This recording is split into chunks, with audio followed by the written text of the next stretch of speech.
There's nothing more important for Senate Democrats in the next 2 years than to fix the MAGA hammerlock on the federal judiciary. And that's why we need to win the Georgia Senate runoff.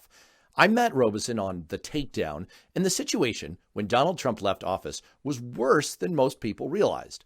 The way the federal courts work is that at the very top is the Supreme Court. We've all heard of that.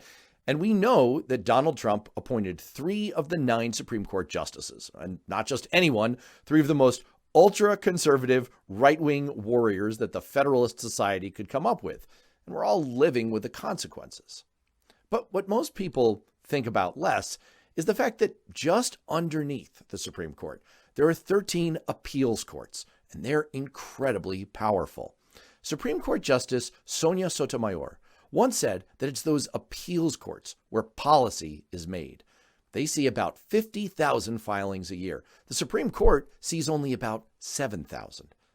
And underneath the appeals courts, there are 91 district courts, which are also incredibly influential in cases that really matter to our everyday lives.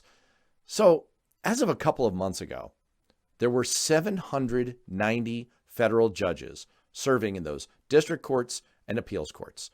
Joe Biden appointed 9% of them. Donald Trump appointed 28% of them.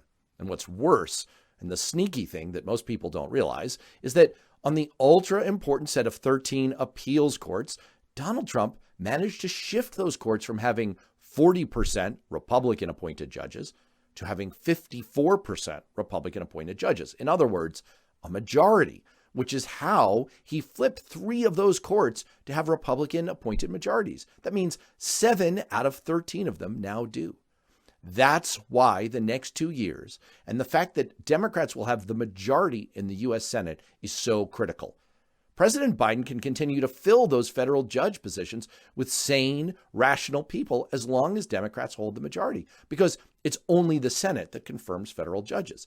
There's already 87 openings today that he can fill. So if Democrats already have a majority in the Senate because Vice President Harris can break the tie on votes in a 50-50 Senate, why does the Senate runoff in Georgia matter so much?